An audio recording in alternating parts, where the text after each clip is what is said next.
오늘 저희가 함께 살펴볼 자료는요.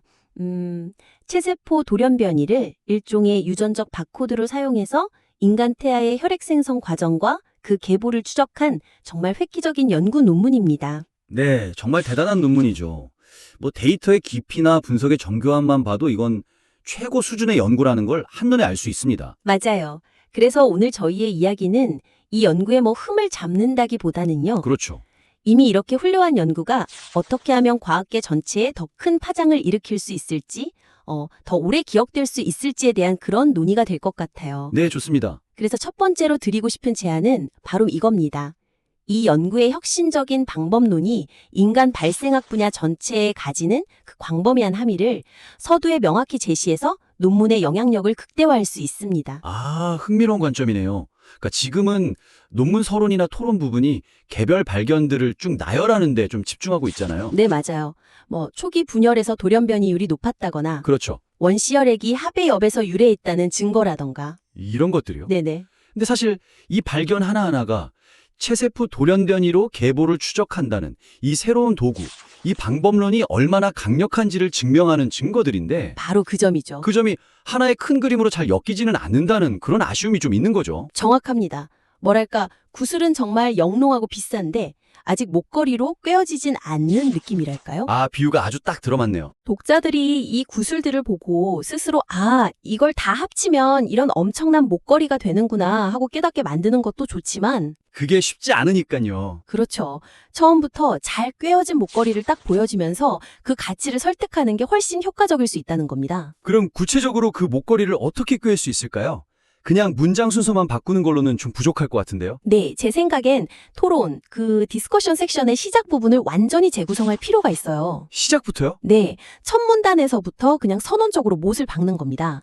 이 연구의 가장 중요한 기여는 개별 발견이 아니라고. 아, 우리는 이런저런 사실들을 알아냈다가 아니라 그렇죠. 그게 아니라 우리는 이제껏 볼 수 없었던 것을 볼 수 있는 새로운 유전학적 현미경을 개발했다. 그리고 그 증거로 이런 것들을 처음으로 보여주겠다. 이런 식으로 판을 완전히 바꾸는 거죠. 와, 독자들이 숲을 먼저 보게 한 다음에 나무 하나하나를 설명해주는 방식이라 훨씬 설득력 있겠네요. 바로 그겁니다.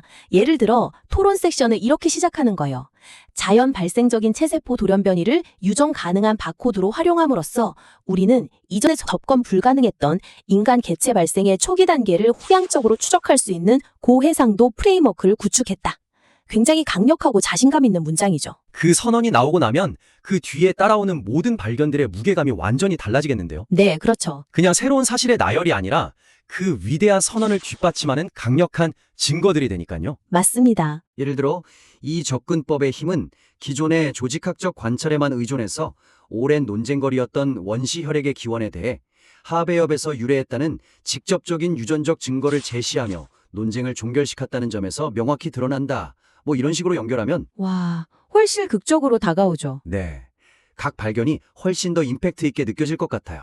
그리고 마지막에는 이 프레임워크, 이 새로운 현미경의 미래 가능성을 보여주면서 활용 점정을 찍는 거죠. 아, 앞으로 뭘 더 할 수 있는지. 네. 이 프레임워크는 향후 비정상적인 발생 과정이나 선천적 질병의 세포적 기원을 전례 없는 수준의 정밀도로 연구하는 데 적용될 수 있을 것이다. 이렇게 마무리하면 독자들은 이 논문을 그냥 몇 가지 흥미로운 사실을 담은 논문이 아니라 미래 연구의 문을 여는 열쇠로 기억하게 될 겁니다. 결국 이 방법론의 가치를 제대로 전달하려면 그 방법론으로 뭘 발견했는지에 대한 이야기가 중요해지겠네요. 그렇죠. 바로 그 이야기를 만드는 부분에서 저희가 두 번째로 드리고 싶은 제안이 있습니다. 네, 두 번째 제안은 이렇습니다. 연구의 전체 서사를 조상 혈액세포의 여정이라는 관점에서 일관되게 전개하면 복잡한 발생학적 사건들을 더 흥미롭고 직관적으로 전달할 수 있습니다. 아, 이 부분은 저도 정말 공감합니다. 현재 그 결과, 리절트 섹션은 과학 논문의 표준 형식에 따라서 방법론 설명, 데이터 분석, 그리고 발견된 사실들이 순서대로 쭉 나오잖아요. 네, 굉장히 논리적이고 정확하죠. 그렇긴 한데 독자 입장에서는 수정란에서 시적된 하나의 세포가 어떤 경로를 거쳐서 지금의 혈액세포가 됐는지 그 장대한 여정을 따라가기가 쉽지가 않아요. 마치 영화의 모든 장면을 다 가지고 있는데 이걸 시간 순서가 아니라 촬영 기법별로 묶어서 보여주는 느낌이랄까요? 하하, 정말 절묘한 비유네요. 그러니까 독자가 데이터 분석가가 아니라 이야기의 청자가 되게 만드는 전환이 필요하다. 이 말씀이시죠? 맞아요. 지금은 독자가 데이터를 보고 스스로 서사를 재구성해야 하는 부담이 좀 있거든요. 그래서 제안은 결과 섹션의 구조, 특히 소제목과 각 문단의 첫 문장을 활용해서 혈액 계보의 전기랄까요? 그런 걸 시간 순으로 들려지는 겁니다. 아, 한 편의 전기를 쓰듯이요? 네. 예를 들어 돌연변이율 변화 같은 기술적인 부분도 그냥 데이터로 제시하는 게 아니라 이 혈액세포 가문이 형성되는 과정에서 겪은 중요한 역사적 사건으로 서사 안에 녹여내는 거죠. 굉장히 흥미로운 접근이네요. 그럼 예를 들어서 배아 발생에서의 돌연변이율 같은 좀 건조한 소제목은 어떻게 바꿀 수 있을까요? 좀 더 과감해져도 좋을 것 같아요. 예를 들면 제1장 격동의 시대 높은 돌연변이 환경 속에서의 탄생 이런 식으로요. 와, 이것만으로도 독자는 초기 배아 환경이 뭔가 불안정하고 변화가 많았구나 하는 이미지를 갖게 되고 이어질 내용에 훨씬 더 몰입하게 되죠. 그렇게 하니까 완전히 다른 글처럼 느껴지네요. 조직 분화 시점을 다루는 부분도 마찬가지겠군요. 그렇죠. 그냥 조직 분화의 타이밍이 아니라 제2장 운명의 갈림길 혈액 계보가 다른 조직과 분리되다와 같은 표현을 쓰면 세포의 운명 결정이 마치 한 편의 드라마처럼 느껴지겠어요. 바로 그겁니다. 피겨 2에서 내장과 혈액의 공통 조상을 설명하는 부분을 한번 생각해 보죠. 지금은 데이터를 객관적으로 서술하고 있는데 네, 그렇죠. 이걸 이렇게 풀어보는 건 어떨까요? 여기서 우리는 내장과 혈액 계보가 공유하는 돌연변이 속에 기록된 그들의 공통된 역사를 볼 수 있습니다. 마치 오래된 앨범 속에서 두 가문이 한 뿌리였음을 보여주는 낡은 흑백 사진을 발견한 것과 같죠.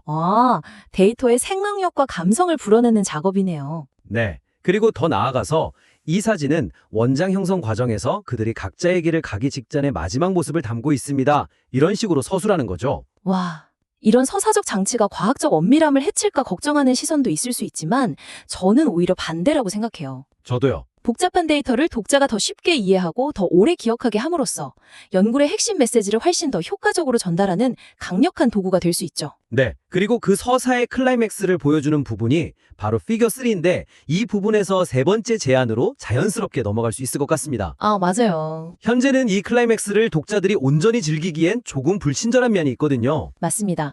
세 번째 제안은 이것입니다. 본문 텍스트와 핵심 요약 그림, 특히 피겨 3의 유기적 연계를 강화해서 발생 단계별 분기 시점을 보여주는 시각적 데이터를 더욱 강력한 서사적 도구로 활용해야 합니다. 피겨 3는 정말 이 논문의 백미라고 할 수 있죠. 세포의 가계도라고 할 수 있는 개통수부터 발생 과정 도식, 전구세포수, 키트맵, 계보 손실 그래프까지. 정말 많은 정보가 압축되어 있죠? 네. 이 논문의 핵심 주장이 하나의 그림 안에 다 들어있어요. 그런데 본문은 각 패널 A, B, C, D, E의 내용을 그냥 따로따로 설명하는 데 그치고 있단 말이죠.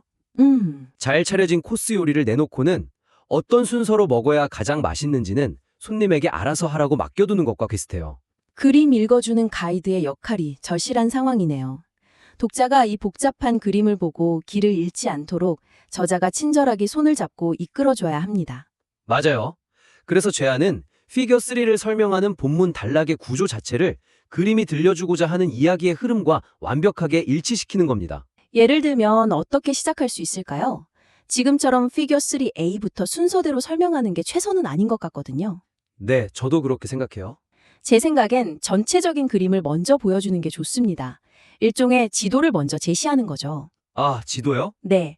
그래서 피겨 3B의 발생 과정 도식부터 시작하는 겁니다. 이러한 복잡한 발생학적 사건들의 시간적 순서를 입체적으로 이해하기 위해 우리는 먼저 인간 초기 발생의 표준적인 지도, 피겨 3B를 펼쳐볼 수 있습니다. 라고 시작하는 거죠. 전체 여정의 지도를 먼저 보여준다. 좋은 출발인데요. 독자는 이제 앞으로 전개될 이야기의 배경과 무대를 파악하게 됐어요. 그 다음 단계는 뭔가요? 그 지도 위에 시간이라는 개념을 입히는 겁니다. 바로 피겨 3A의 개총수, 즉 세포 가계도를 유전적 시계로 연결하는 거죠. 지도와 시계. 네. 우리의 유전학적 분석은 이 지도 위에 정밀한 분자 시계를 올려놓습니다. 이 가계도 피겨 3A를 보면 가장 먼저 운명이 결정되는 영양막 계보, 그러니까 나중에 태반이 될 세포들이 수정란으로부터 불과 몇 개의 돌연변이가 쌓인 아주 이른 시점에서 갈라져 나가는 것을 확인할 수 있습니다. 이렇게 설명하면 독자는 시간적 지도 위에 분자적 시간 개념이 더해지는 걸 명확히 인지하게 되겠네요. 이제 이 주장을 뒷받침할 구체적인 증거가 필요할 거고요. 맞습니다. 이제 정량적인 데이터를 보여줄 차례죠. 히트맵 피겨 3D를 가져와서 이렇게 설명하는 겁니다. 네. 이러한 극적인 초기 분화는 히트맵 피겨 3D에서 뚜렷하게 확인됩니다. 영양막의 돌연변이 패턴이 다른 모든 조직과 가장 낮은 유사성을 보이는 것, 즉 색깔이 가장 다르게 나타나는 것으로 정량화됩니다. 아, 이제 독자는 개념, 즉 지도, 그리고 시간, 즉 가계도, 그리고 정량적 증거인 히트맵까지 모두 손에 쥔 셈이네요. 그렇죠. 완벽한 흐름이 만들어졌죠. 그리고 이 모든 이야기의 결론을 마지막 패널로 맺어주는 겁니다. 계보 손실 그래프로요? 네, 마지막으로 계보 손실 그래프 Figure 3A로 이 논증을 완성하는 겁니다.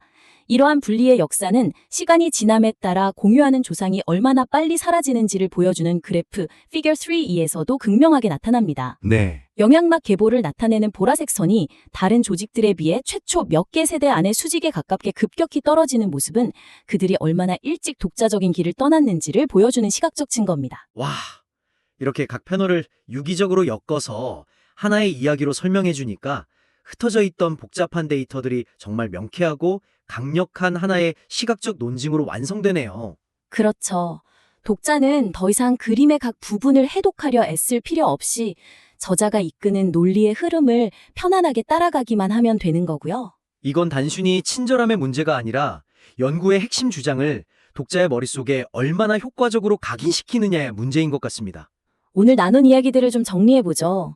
이 정말 훌륭한 연구는 몇 가지 커뮤니케이션 전략을 통해 그 영향력을 한 차원 더 높일 수 있을 것 같습니다. 첫째는 개별 발견들 너머에 있는 연구 방법론 자체의 혁신적 가치를 논문의 중심 메시지로 전면에 내세우는 것이었죠. 네. 그리고 둘째는 복잡하고 방대한 데이터를 조상 혈액세포의 연대기라는 하나의 일관된 서사로 재구성해서 독자의 이해와 몰입을 극대화하는 것이었습니다. 뭐랄까, 기술적인 데이터를 감동적인 이야기로 바꾸는 작업이라고 할 수 있겠네요. 마지막으로 논문의 클라이맥스라 할 수 있는 핵심 시각 자료와 본문의 설명을 긴밀하게 연결해서 독자가 데이터의 숲에서 길을 잃지 않도록 친절한 가이드가 되어주는 것이었습니다. 이 모든 제안들은 이미 완벽에 가까운 연구를 그에 걸맞은 최상급의 과학적 커뮤니케이션으로 승화시키기 위한 고민의 결과라고 생각합니다. 네, 맞습니다. 연구의 진정한 가치를 독자에게 온전히 전달하기 위한 마지막 한 걸음이라고 봐요. 이 논의를 바탕으로 수정된 버전이 나온다면 저희도 정말 기대가 될 것 같습니다. 언제든 다시 보내주십시오. 더 나은 결과물을 위한 고민을 함께 나눌 준비가 항상 되어 있습니다. 두에이트에 오신 것을 환영합니다. 우리 몸을 이루는 수십 조개의 세포. 이게 전부 단 하나의 수정란에서 시작됐죠. 그런데 이제 이 첫 세포가 어떻게 분화해서 각기 다른 운명을 갖게 되는지에 대해서는 아직도 풀리지 않은 수수께끼가 많습니다. 오늘은 그 중에서도 가장 근본적인 질문 중 하나, 바로 우리 몸의 첫 혈액세포는 대체 어디에서 오는가, 이 논의를 좀 해보려고 합니다. 네, 맞습니다. 이 질문이 발생학 분야에서는 아주 오래된 논쟁거리였어요. 최근에 이 논쟁에 새로운 불씨를 지핀 흥미로운 연구 자료가 하나 나왔죠. 세포가 분열할 때마다 DNA에 남는 아주 미세한 오타, 그러니까 체세포 돌연변이를 마치 유전적 바코드처럼 활용해서 세포의 가계도를 역추적한 그런 연구입니다. 바로 그 지점입니다. 이 연구는 태아의 첫 혈액공장 역할을 하는 배아외 중배엽이라는 조직의, 말하자면 출생의 비밀을 파헤치고 있어요. 전통적인 교과서적 견해는 이 조직이 원시선, 그러니까 배아의 본격적인 설계도가 그려지는 중심 구조에서 만들어진다고 봤습니다. 하지만 일부 인간 조직학 연구에서는 그보다 훨씬 이전 단계인 하배엽이라는 다른 세포층에서 유래했을 수 있다는 반대 가설을 제기해왔죠. 오늘 저희는 이 새로운 유전학적 증거가 과연 어느 쪽의 손을 들어주는지 깊이 파고들어 보겠습니다.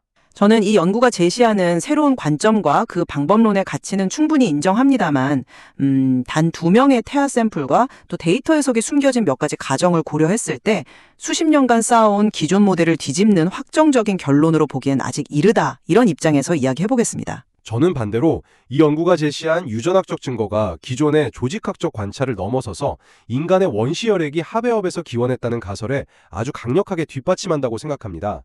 어쩌면 교과서를 다시 써야 할지도 모르는 중요한 발견이라는 입장이죠. 흥미롭네요. 그럼 본격적으로 한번 시작해보죠. 먼저 이 연구의 접근법이 얼마나 독창적인지부터 좀 짚고 넘어가고 싶어요. 이게 마치 한 가문의 모든 후손들의 일기장을 다 모아서 누가 언제 집을 떠나 분가했는지 그 순서를 알아내는 것과 같거든요. 연구진은 세포가 분열할 때마다 DNA에 자연스럽게 남는 돌연변이라는 작은 흔적을 이 일기장으로 삼은 거죠.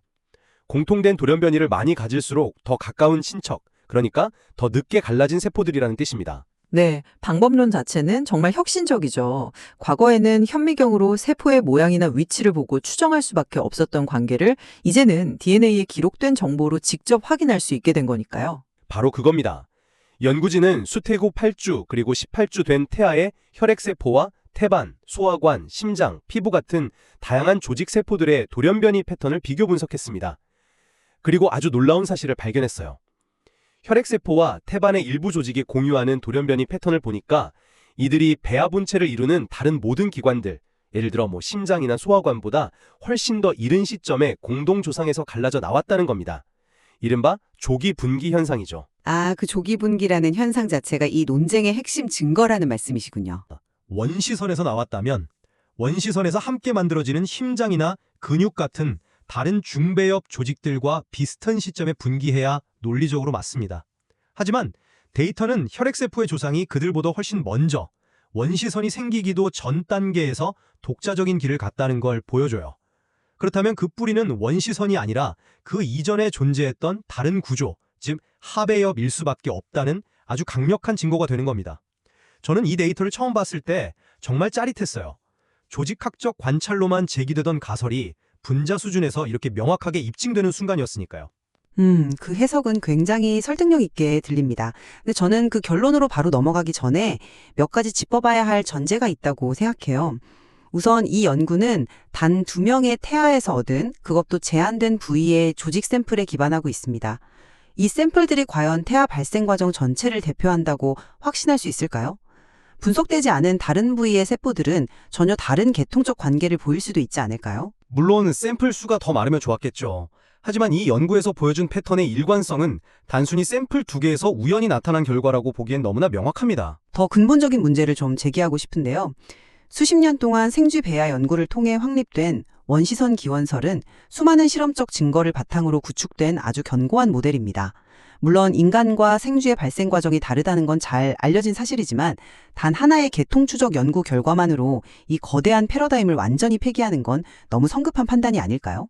저는 이 연구가 논쟁을 종결짓는 확증이라기보다는 기존 모델을 재검토하게 만드는 강력한 도전장을 던진 것으로 봐야 한다고 생각합니다. 그 도전장이 너무나 강력해서 기존 모델의 근간을 흔들고 있다는 점이 중요하죠. 말씀하신 것처럼 체세포 돌연변이 분석은 과거 세포 분열의 역사를 담은 분자 기록 그 자체입니다. 현미경으로 조직 구조를 보는 것과는 비교할 수 없을 정도로 객관적이고 정량적인 데이터를 제공하죠. 자료의 그림을 보면 태반 조직과 원시 혈액이 공유하는 돌연변이 패턴은 내배엽 유래인 소화관이나 중배엽 유래인 심장 조직과 명확하게 통계적으로 유의미하게 구분됩니다. 이건 해석의 문제가 아니라 유전체에 각인된 역사적 사실을 읽어내는 것에 가깝습니다. 잠깐만요. 역사적 사실이라고 단정하기엔 그 역사를 기록한 시계 자체를 믿을 수 없다는 문제가 있지 않나요? 그 분기 시점을 추정하는 것은 결국 돌연변이가 일정한 속도로 쌓인다는 암묵적인 가정하에 이루어지는 거잖아요. 그런데 이 연구 스스로도 발생 초기 첫 3번의 세포 분열 동안에는 돌연변이율이 분열당 평균 2.4개로 폭발적으로 높았다가 이후에는 분열당 0.9개 미만으로 급격히 감소한다고 밝히고 있습니다. 이렇게 불안정한 분자 시계를 사용해서 분기 순서를 정하는 것에는 본질적인 불확실성이 따를 수밖에 없어요. 우연히 초기에 돌연변이가 많이 쌓인 세포 계통은 실제 역사보다 훨씬 더 일찍 분기한 것처럼 보일 수 있는 오류가 생길 수 있다는 거죠. 흥미로운 지적이긴 한데 저는 그 부분을 좀 다르게 보고 싶습니다. 그 변동성을 인정하더라도 우리가 주목해야 할 것은 분기 시점의 절대적인 시간이 아니라 조직들 간의 상대적인 순서입니다. 불안정한 시계라도 어떤 사건이 다른 사건보다 먼저 일어났는지 그 순서는 알려줄 수 있거든요. 자료의 데이터를 보면 그 순서 패턴이 아주 명확하게 나타납니다. 수정 후 4번째 세포 분열 세대가 될 때까지 배아 바깥 조직인 영양막 계통의 90%가 이미 혈액세포 계통에서 사라졌어요. 그 다음으로 배아의 중배엽 계통은 25%에서 50% 정도가 사라졌고 배아 본체를 이루는 조직들의 계통은 고작 10%만 사라졌죠. 영양막이 가장 먼저, 그 다음이 배아의 중배엽, 그리고 마지막이 배아 본체. 이 순차적인 패턴은 두 태아 샘플에서 일관되게 나타납니다. 이건 단순한 측정 오차를 넘어선 체계적인 차이를 보여주는 명백한 증거라고 봐야 합니다. 물론 그 패턴 자체는 설득력이 있죠. 배아 외 중배엽이 배아 본차보다 먼저 분기했다는 점은 인정합니다. 하지만 그게 곧 하배엽 기원설의 확증이라고 단정하기는 어렵다는 겁니다. 그 논리에는 비약이 있어요. 이 연구가 보여준 것은 조기 분기라는 현상이지 그 현상의 장소가 하배엽이라는 것을 직접적으로 증명하지는 않거든요. 예를 들어 우리가 아직 발견하지 못한 원시선 이전에 형성되는 제3의 경로가 있을 수도 있는 거잖아요. 특히 인간의 초기 발생 과정은 윤리적인 문제로 직접 관찰이 거의 불가능하기 때문에 이런 간접적인 증거에 의존할수록 해석에는 더욱 신중해야 한다고 생각해요. 원시선이 아니다라는 것과 하배엽이 맞다는 것은 동의어가 아니라는 거죠. 그 지적은 타당합니다. 하지만 현재 우리가 가진 가설 중에서 이 조기 분기 현상을 가장 잘 설명할 수 있는 것이 바로 하배엽 기원설입니다. 과학은 언제나 가장 합리적인 설명을 향해 나아가는 과정이니까요. 그리고 이 연구의 가치는 단지 배아외 중배엽의 기원을 밝히는 데 그치지 않습니다. 다른 중요한 발견들도 많이 있죠. 예를 들어 피부와 신경을 만드는 외배엽 조직은 소화관이나 심장에 비해 훨씬 더 적은 수의 초기 배아세포로부터 유래했을 가능성을 제기합니다. 그래프를 보면 외배엽 계통을 나타내는 선이 다른 배엽들보다 더 빨리, 더 급격하게 떨어지는 것을 볼 수 있어요. 이는 각 배엽을 형성하는 데 기여하는 시조세포의 수가 다르다. 즉, 발생 과정이 우리가 생각했던 것보다 훨씬 비대칭적이라는 것을 보여주는 또 다른 중요한 발견입니다. 그 관찰 역시 매우 흥미롭지만 저는 여기서도 샘플링의 한계라는 문제를 다시 제기할 수밖에 없네요. 연구진도 논문 본문에서 스스로 인정하고 있어요. 각 배엽에서 수집된 조직의 수가 제한적이어서 모든 조직에 대한 기여도는 불확실하다고요. 예를 들어 8주차 태아의 피부 샘플은 등 쪽 한 군데에서만 채취됐습니다. 우연히 그 부위가 소수의 세포 계통이 지배적으로 분화한 곳일 수 있다는 가능성을 어떻게 배제할 수 있을까요? 만약 폐하의 배 쪽이나 팔다리에서 피부 샘플을 채취했다면 전혀 다른 계통의 세포들이 발견되었을 수도 있습니다. 국소적인 현상을 전체의 특징인 것처럼 오해할 위험이 있다는 거죠. 하지만 그 지적에 대해서도 연구진은 추가적인 데이터를 제시합니다. 18주차 태아 데이터에서는 피부뿐만 아니라 모낭, 말초신경 등 다양한 외배엽 유래 조직들을 여러 부위에서 분석했는데 여기서도 유사하게 제한된 수의 시조세포로부터 유래한 패턴이 반복적으로 나타났어요. 물론 이 연구 하나만으로 모든 것을 결론 내릴 수는 없죠. 하지만 이건 단순한 샘플링 편향을 넘어 외배엽 발생의 근본적인 특징일 가능성을 강력하게 시사하는 겁니다. 기존에는 상상하기 어려웠던 가설을 정량적인 데이터로 눈앞에 보여줬다는 것 자체에 큰 의미가 있다고 생각해요. 그 점에는 전적으로 동의합니다. 어쩌면 이 연구가 던지는 가장 중요한 메시지는 하배엽 기원설이라는 결론 그 자체가 아니라 이 연구에 사용된 방법론의 무한한 잠재력일지도 모릅니다. 이 기술은 인간 발생에 대한 기존의 교과서적 지식을 실험적으로 검증하고 또 완전히 새로운 질문을 던질 수 있는 강력한 도구를 우리 손에 쥐어준 셈이니까요. 맞습니다. 이 기술의 파급력은 정말 엄청날 거예요. 예를 들어 특정 장기에만 국한된 선천성 기형이 발생 초기의 어느 세포 분열 단계에서 어떤 시조세포로부터 비롯되었는지 역추적할 수 있게 되는 것이죠. 암세포가 어떤 정상세포에서 시작되어 어떤 경로로 전이되었는지 추적하는 데에도 활용될 수 있을 거고요. 말 그대로 모든 세포의 이력서를 들여다볼 수 있게 된 거니까요. 바로 그렇기 때문에 이 혁신적인 기술을 사용한 첫 연구의 한계를 우리가 더 명확하게 인지하고 넘어가야 한다는 겁니다. 이 연구는 위대한 여정의 시작점이지 종착역이 아니에요. 앞으로 더 많은 개체, 더 다양한 발생 단계, 그리고 태아의 전신을 아우르는 훨씬 더 포괄적인 조직 샘플을 분석하는 후속 연구가 반드시 뒤따라야 합니다.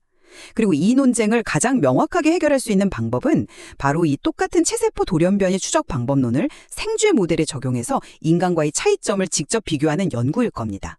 아, 정말 결정적인 실험이 되겠네요. 그렇죠. 생쥐에서는 정말로 데이터가 전통적인 원시선 기원설을 지지하는 패턴으로 나타나는지, 인간과는 어떻게 다른지 분자 수준에서 나란히 놓고 비교할 수 있다면 이 오랜 논쟁에 비로소 종지부를 찍을 수 있을 겁니다. 만약 생쥐에서도 인간과 비슷한 조기 분기 패턴이 나온다면 그건 우리가 생쥐 모델 자체를 완전히 잘못 이해하고 있었다는 뜻이 될 수도 있고요. 어느 쪽이든 아주 흥미로운 결과가 되겠죠. 자, 오늘 논의를 정리해 보겠습니다. 이 연구는 세포 분열 과정에서 자연적으로 발생하는 체세포 돌연변이라는 유전적 흔적을 추적해서 인간 초기 발생의 비밀에 한 걸음 더 다가갔습니다. 데이터가 보여주는 조기 분기 패턴은 인간의 첫 혈액세포가 기존에 알려진 원시선이 아닌 하배엽으로부터 기원했을 가능성을 아주 강력하게 시사합니다. 이는 인간 발생에 대한 우리의 이해를 근본적으로 바꿀 수 있는 패러다임 전환적인 발견이라고 생각합니다. 저는 이 혁신적인 연구가 제시한 증거는 분명 주목해야 할 중요한 성과라고 생각합니다. 하지만 단 2사례에서 얻은 데이터라는 점, 그리고 분자식의 불확실성이나 샘플링 편향과 같은 분석 과정에 포함된 여러 가정을 고려할 때 수십 년간 축적된 발생학 모델을 대체하기보다는 그 모델을 새로운 각도에서 재검토하게 만드는 중요한 질문을 던진 것으로 보는 것이 더 정확한 평가라고 봅니다. 이것은 논쟁의 끝이 아니라 더 깊고 정교한 탐구를 유도하는 새로운 시작점이라 할 수 있겠습니다. 결국 이 연구는 우리 몸을 구성하는 세포들의 가장 근원적인 역사, 즉 세포의 가계도에 접근하는 완전히 새로운 창을 열었다는 점에는 우리 둘 다 동의하는 것 같네요. 어떤 세포가 언제 다른 세포와 운명을 달리했는지 추적하는 이 기술은 앞으로 인간 생명의 기원에 대한 더 많은 비밀을 밝혀줄 것이 분명합니다. 맞습니다. 자료에는 오늘 저희가 다루지 못한 더 상세한 내용들, 예를 들어 초기 세포 분열의 비대칭성이나 각 조직이 공유하는 돌연변이의 구체적인 패턴 같은 흥미로운 데이터들이 많이 담겨 있습니다. 청취자 여러분께서 직접 그 데이터를 들여다보며 자신만의 해석을 시도해 보시는 것도 의미 있는 경험이 될 겁니다. 안녕하세요. 오늘 보내주신 자료들을 보면서 정말 흥미로운 질문 하나가 머릿속을 계속 맴돌았습니다. 아, 어떤 질문이셨나요? 왜 우리 인간의 삶에는 70세의 절벽이라는 게 있는 걸까요? 아, 그 70세 절벽이요? 네, 젊었을 때는 다들 비슷비슷하게 건강하잖아요. 그런데 꼭 70세를 넘어가면서부터 갑자기 건강이 확 나빠지고 또 돌아가시는 분들도 급격하게 늘어나고요. 맞아요. 마치 약속이라도 한 것처럼요. 그러니까요. 이게 서서히 낡아가는 거라면 그래프가 좀 완만해야 할 텐데 왜 특정 나이대에 이렇게 급격한 절벽이 나타나는 걸까요? 바로 그 지점이 현대 노화 연구의 가장 큰 미스터리 중 하나였습니다. 아, 역시 그랬군요. 네. 단순히 몸의 부품이 닳아서 생기는 마모 이론만으로는 그 절벽을 설명하기가 어렵거든요. 오늘 우리가 함께 파헤쳐볼 2022년 네이처지에 실린 한 연구가 바로 그 질문에 대한 정말 소름 돋는 답을 제시합니다. 오, 드디어 그 미스터리가 풀리는 건가요? 네. 갓난아기부터 81세 노인까지 무려 3,579명의 혈액세포 유전체를 분석한 정말 어마어마한 규모의 연구인데요. 3,579명이요? 와, 엄청나네요. 그렇죠. 이 자료를 통해서 우리 몸속 혈액 시스템, 제가 한번 피해 사회라고 불러볼게요. 이 피해 사회가 수십 년에 걸쳐 어떻게 변해가는지 그 아주 역동적인 드라마를 들여다보는 게 오늘의 목표입니다. 피해 사회라 표현이 확 와닿는데요. 좋습니다. 그럼 그 드라마의 첫 장면부터 한번 시작해볼까요? 연구진이 가장 먼저 본 게 세포 하나하나의 노화 속도였다고요? 네, 맞습니다. 우리 몸의 모든 혈액세포를 만들어내는 공장, 그러니까 조혈모 세포를 하나씩 떼어서 유전자를 샅샅이 분석했습니다. 하나씩이요? 그랬더니 정말 놀라운 사실이 발견됐어요. 이 세포들이요, 마치 기계처럼 아주 정확하고 꾸준한 속도로 늙어가고 있었습니다. 기계처럼 정확하다고요? 네. 태어난 순간부터 조혈모 세포는 매년 평균 17개의 돌연변이를 자기 유전체에 꾸준히 새기고 있었어요. 매년 17개씩이요? 네. 50세면 17 곱하기 50, 80세면 17 곱하기 80, 거의 정확하게 맞아떨어졌습니다.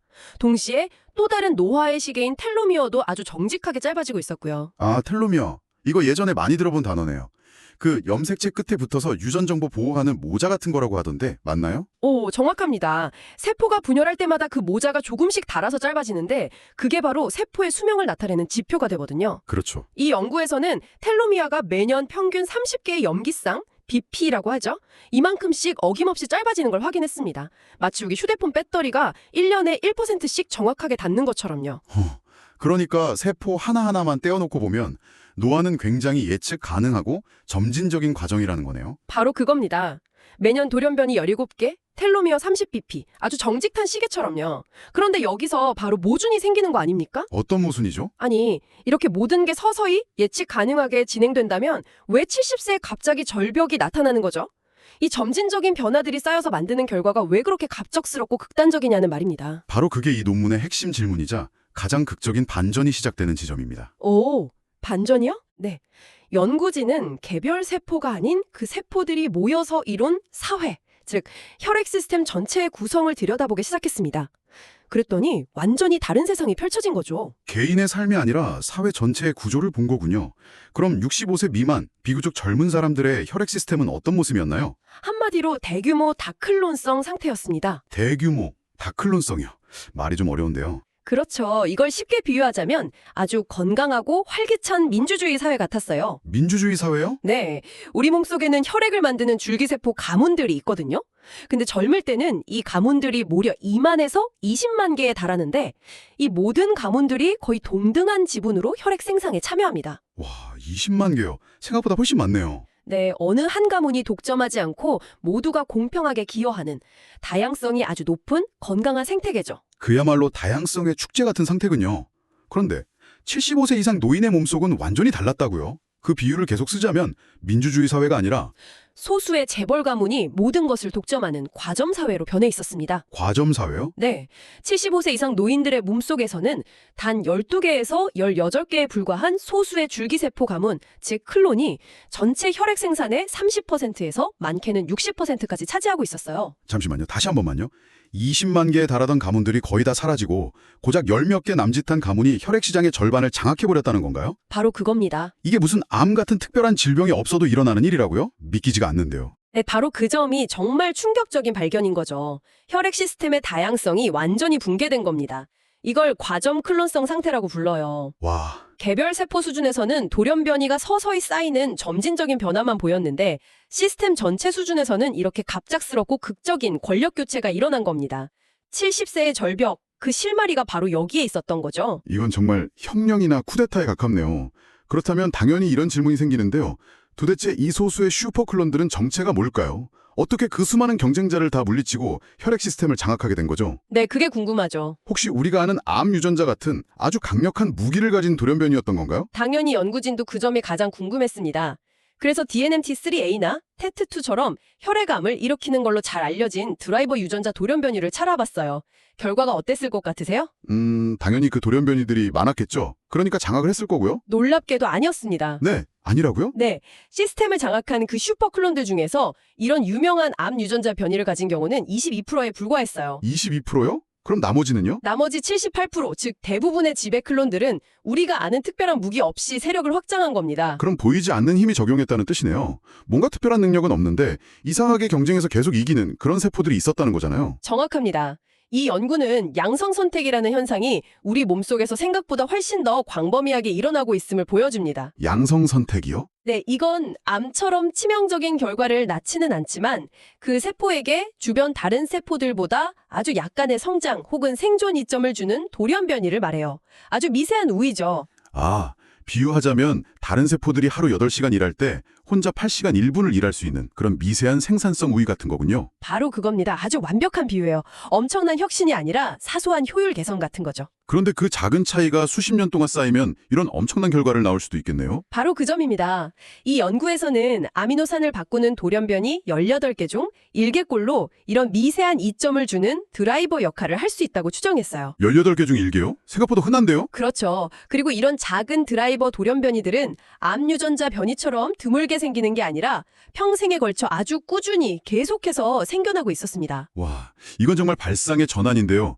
어떤 거대한 악당이 나타나서 시스템을 무너뜨리는 게 아니었네요. 네. 아주 작은 이점을 가진 평범한 세포들이 수십 년에 걸친 조용한 경쟁 끝에 결국 시스템 전체를 장악해버린다는 거잖아요. 맞습니다. 바로 그 가설을 증명하기 위해 연구진이 마지막으로 꺼내든 카드가 바로 컴퓨터 시뮬레이션이었습니다. 아, 시뮬레이션이요? 네, 실제 우리 몸속에서 수십 년간 벌어지는 일을 컴퓨터로 한번 재현해 본 거죠. 결과가 정말 궁금하네요. 어떤 조건들을 설정했나요? 아주 복잡했겠죠? 놀랍도록 간단한 2가지 규칙만 설정했습니다. 2가지요?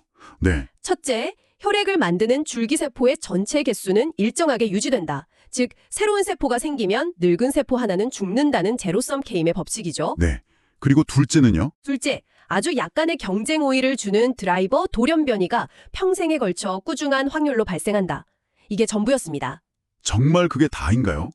그 2가지 규칙만으로 수십 년 뒤의 복잡한 현상을 설명할 수 있다고요? 네, 그리고 그 결과는 정말 소름이 돋을 정도였습니다. 이 2가지 간단한 규칙만으로 노년기에 접어들면서 혈액 시스템의 다양성이 갑작스럽게 붕괴하고 소수의 클론이 시스템을 장악하는 과점화 현상을 완벽하게 재현해냈습니다. 와, 이건 정말 대단하네요. 어떤 특별한 사건이나 외부 충격 같은 변수 없이 그냥 수십 년 동안 이어진 아주 작은 규칙성, 그 자체가 결국 시스템 전체를 무너뜨리는 절벽을 만든다는 거잖아요. 바로 그겁니다. 이건 생물학을 넘어 거의 철학적인 이야기처럼 들리는데요. 그렇죠. 작은 이점을 가진 클론들이 수십 년에 걸쳐 눈에 띄지 않게 서서히 하지만 복리 효과처럼 기하급수적으로 성장하다가 어느 임계점을 돌파하는 순간 시스템 전체의 판도를 뒤집어 버리는 겁니다. 점진적인 원인이 비선형적인, 즉 갑작스러운 결과를 낳는 완벽한 예시군요. 맞습니다. 그리고 한 가지 더 흥미로운 사실은 이 시뮬레이션에서 남성의 경우 Y염 색체가 소실되는 돌연변이가 이런 클론 확장에 꽤 상당한 경쟁 우위를 제공한다는 점도 밝혀졌습니다. 정말요? 그럼 남성의 평균 수명이 여성보다 짧은 이유에 대한 작은 단서가 될 수도 있겠네요? 네, 그럴 수 있습니다. 그렇군요. 오늘 우리는 수십 년에 걸쳐 우리 몸속에서 벌어지는 이 조용한 혁명에 대해 깊이 들여다봤습니다. 아주 작은 경쟁 우위를 가진 세포들이 마치 마라톤을 하듯 서서히 세력을 키우다 노년기에 이르러 혈액 시스템 전체의 지형을 바꾸어 놓는다는 사실이 정말 놀랍습니다. 이 연구는 마지막으로 우리에게 정말 중요한 질문 하나를 던집니다. 어떤 질문이죠? 우리가 오늘 이야기한 이 클론 확장 현상은 과연 혈액에서만 일어나는 일일까요? 아닐 수도 있겠네요. 네, 최근 연구들을 보면 피부, 식도, 기관지 등 우리 몸의 다른 조직들에서도 나이가 들면서 매우 유사한 현상이 관찰되고 있거든요. 그렇다면 우리가 흔히 노화 현상이라고 부르는 것들의 원인을 다시 생각해 봐야겠네요. 예를 들어 나이가 들면 상처가 잘 안 낫거나 감염에 취약해지고 피부 탄력이 떨어지는 것들이요. 그렇죠. 이게 단순히 세포 하나하나가 낡고 기능이 떨어져서가 아니라 그럴 수도 있지만 어쩌면 더 근본적인 원인은 시스템을 장악해버린 그 소수의 승자 클론들 때문일 수 있다는 겁니다. 과거의 다양성이 넘치던 시스템은 어떤 상처나 감염이 생겨도 여러 가문이 힘을 합쳐 유연하게 대처할 수 있었지만 이제는 소수의 지배 클론이 모든 것을 처리해야 하니까요. 당연히 시스템 전체의 유연성과 회복 탄력성은 떨어질 수밖에 없는 거죠. 듣고 보니 정말 그렇네요. 젊은 경제는 다양한 중소기업들이 활발하게 경쟁하면서 위기에 대응하지만 소수 독과점 대기업이 지배하는 경제는 외비 충격에 훨씬 취약한 것과 같은 이치군요. 정확합니다. 그렇다면 어쩌면 노화란 단순히 시간이 흘러 낡아가는 과정이 아니라 우리 몸속에서 수십 년간 벌어진 치열한 진화적 경쟁의 최종 결과물일지도 모르겠습니다.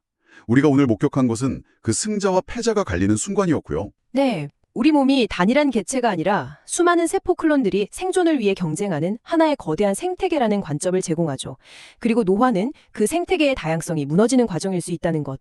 앞으로 노화를 이해하고 대처하는 방식에 큰 변화를 가져올 수 있는 생각의 전환이라고 생각합니다. 안녕하세요. 더 크리틱입니다. 오늘 살펴볼 자료는 인간 생애에 걸친 조혈모 세포 유전체 분석인데요. 70세 이후에 왜 혈액 생성의 클론 다양성이 급격히 감소하는지를 밝혀낸 연구입니다. 바로 첫 번째 분석으로 들어가 보죠. 이 논문의 가장 중요한 발견이 노년기 혈액세포의 급격한 클론성 변화잖아요. 네, 맞습니다. 그런데 이 핵심 내용이 서론부터 결론까지 뭐랄까 하나의 이야기로 쭉 이어지는 느낌이 좀 약한 것 같아요. 네, 정확히 보셨어요. 사실 서론의 시작은 굉장히 흥미롭거든요. 그렇죠. 점진적인 분자 손상 누적이 어떻게 70세 이후 급격한 기능 저하로 이어지는가? 이 질문 자체가 노화 연구의 아주 오래된 미스테리잖아요. 맞아요. 마치 흥미로운 추리소설의 첫 문단을 읽는 기분이었어요. 범인은 서서히 흔적을 남겼는데 사건은 갑자기 터졌다는 식이니까요. 바로 그거예요. 그런데 본문으로 들어가면서 그 긴장감이 조금씩 풀리는 느낌이 들어요. 어떤 점에서요? 젊은 층은 다클론성 상태고 노년층은 소수클론성 상태다. 이런 데이터를 순서대로 보여주는데 이게 마치 그냥 개별적인 발견들을 나열하는 것처럼 느껴지는 거죠. 아하. 처음에 던졌던 그 거대한 질문, 그러니까 점진적 원인이 어떻게 급격한 결과를 낳는가. 이 답을 찾아가는 여정이라는 느낌이 점점 약해져요. 그 연결고리가 더 팽팽하게 조여져야 한다는 말씀이시군요. 네, 그래야 독자를 끝까지 몰입시킬 수 있죠. 그렇다면 그 연결고리를 어떻게 더 튼튼하게 만들 수 있을까요? 그냥 문장 몇 개 추가하는 걸로는 부족할 것 같은데요. 구조적이고 변화가 필요해요. 제 생각에는 초록과 서론의 틀을 다시 짜서 이 연구가 단순히 결과를 보고하는 걸 넘어서는 그러니까 오래된 미스터리를 해결하는 과정이라는 점을 전면에 내세우는 서사적 장치를 도입해야 한다고 봐요. 서사적 장치요? 네, 점진적 원인은 돌연변이 축적, 그리고 급격한 결과인 클론 구조 변화. 이 명백해 보이는 모순을 우리 연구가 아주 멋지게 해결한다는 걸 처음부터 보여주는 거죠. 방금 말씀하신 그 추리소설 비유가 굉장히 설득력 있게 들리네요. 근데 과학 논문에서 그렇게 강한 서사 구조를 내세우는 게 자칫 과장되거나 비과학적으로 보일 위험은 없을까요? 아주 좋은 질문이에요. 여기서 말하는 서사라는 게 없던 이야기를 꾸며내라는 건 아니거든요. 아, 그런 건 아니고요. 네, 이미 존재하는 데이터와 분석을 가장 논리적이고 흥미로운 순서로 재배치하는 거예요. 그래서 독자가 저자의 생각 흐름을 그대로 따라오게 만드는 거죠.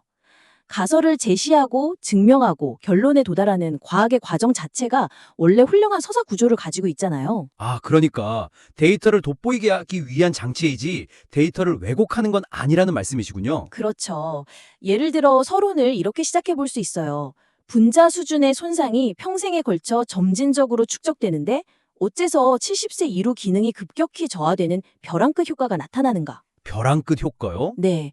그러고 나서 본 연구는 혈액세포의 계보 추적을 통해 이 해묵은 수수께끼를 해결하고자 한다.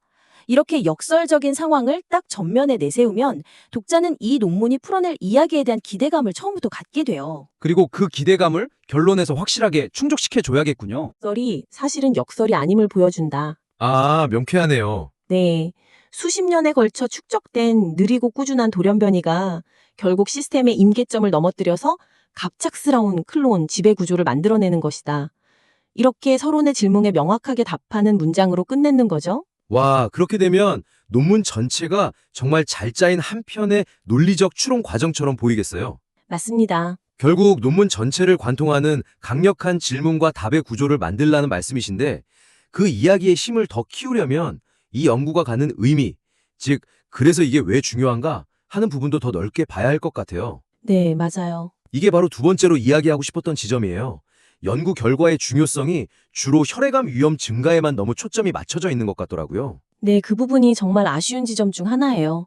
서론에서는 노화 관련 현상으로 빈혈, 재생 능력 감소, 면역 기능 장애 같은 것들을 분명히 언급했거든요. 네, 배경 설정은 아주 훌륭했죠. 그런데 정작 결론에서는 이 관찰된 소수클론성 지배 현상이 이런 비암성 질환들에 구체적으로 어떻게 영향을 미칠 수 있는지 그 논의가 거의 없어요. 맞아요.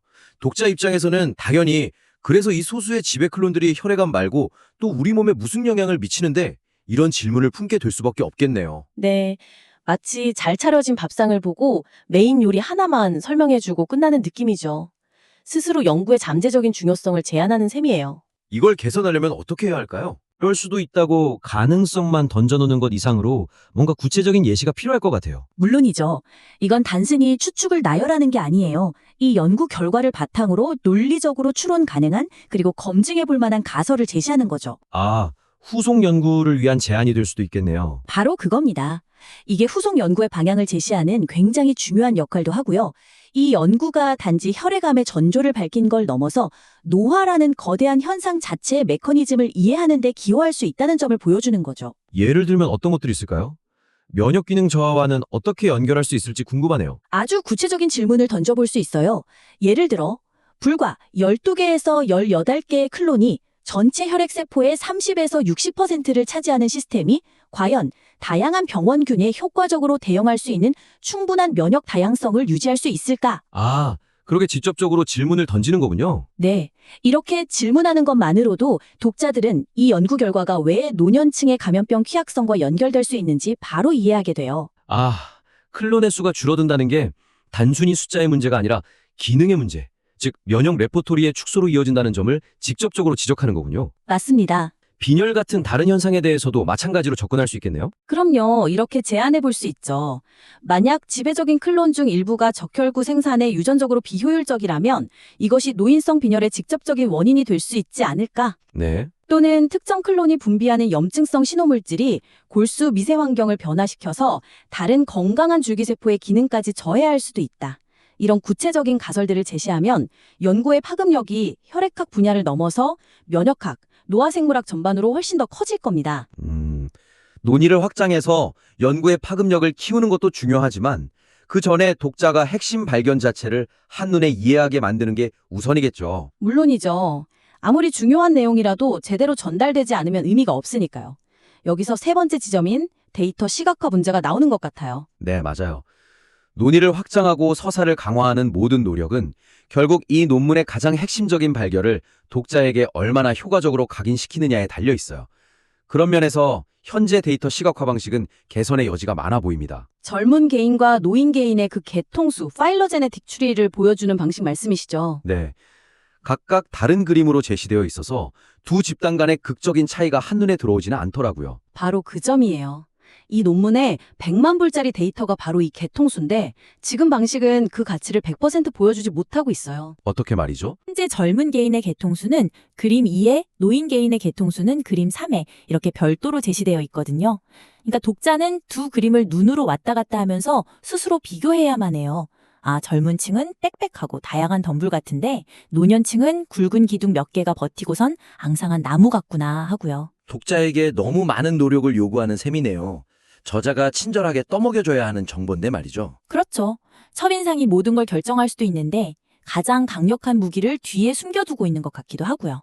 그래서 제안하시는 방법은 뭔가요? 저는 두 집단의 가장 대표적인 개통수를 하나의 그림에 나란히 배치한 새로운 요약 그림을 만들어서 초록 바로 다음이나 서론 부분에 눈에 띄게 제시하는 걸 강력히 제안합니다. 아, 한눈에 비교할 수 있게요? 네. 근데 단순히 두 그림을 붙여놓는 수준을 넘어서야 해요. 색상, 선 굵기, 배경 처리 같은 시각적 장치들을 전략적으로 사용해서 두 구조의 차이를 극대화하는 거죠. 독자가 논문을 읽기 시작하는 순간 그 그림 하나만으로 아, 이 논문은 노화에 따라 혈액세포의 다양성이 이렇게 극적으로 무너진다는 걸 보여주는구나 하고 즉각적으로 이해할 수 있도록 만들라는 말씀이시군요. 바로 그거예요. 예를 들어 새로운 그림 1을 만든다고 상상해보세요. 네. 그림 왼편에는 29세 개인의 복잡하고 다채로운 덤불 형태 개통수를 배치하고요. 오른편에는 81세 개인의 그 몇몇 굵은 가지, 즉 지베클론이 전체 구조를 차지하는 개통수를 나란히 놓는 거예요. 상상이 되네요. 여기서 중요한 디자인적 선택이 들어가요. 81세 개통수에서는 핵심이 되는 주요 클론 가지만 아주 선명한 색, 예를 들면 빨강이나 파랑으로 강조해요. 그리고 나머지 수많은 작은 가지들은 옅은 회색으로 처리해서 배경처럼 보이게 만드는 거죠. 아, 그렇게 하면 시각적 대비가 극명해지겠네요. 그렇죠. 시선이 자연스럽게 굵고 색깔 있는 가지로 집중되면서 소수 클론이 전체를 지배한다는 메시지가 글을 읽지 않아도 바로 전달되겠어요. 그런 그림이 초록 바로 다음에 나온다면 정말 시간이 없는 바쁜 연구자들은 그 그림 하나만 보고도 이 논문을 계속 읽을지 말지 결정할 수도 있겠어요. 맞아요. 시각적인 초록, 즉 Graphical Abstract의 역할을 톡톡히 하는 셈이죠. 그리고 여기서 끝이 아니에요. 그 그림의 캡션, 설명글도 매우 중요합니다. 캡션은 어떻게 쓰는 게 좋을까요? 그림의 메시지를 언어로 한 번 더 각인시켜줘야 해요. 예를 들면 70세 이후 급변하는 혈액세포 클론 구조, 다클론성 관목 형태, 왼쪽 29세에서 소수 클론성 교목 형태의 극적인 전환, 오른쪽 81세. 아, 관목과 교목이라는 비유를 쓰는 거군요. 네, 이런 직관적인 비유를 사용해서 시각적 형태와 언어적 의미를 일치시키는 거죠. 이렇게 하면 그림과 캡션의 조합만으로도 논문의 핵심 메시지가 단 몇 초 만에 독자의 뇌리에 박히게 될 겁니다. 오늘 논의를 정리해볼 시간이네요.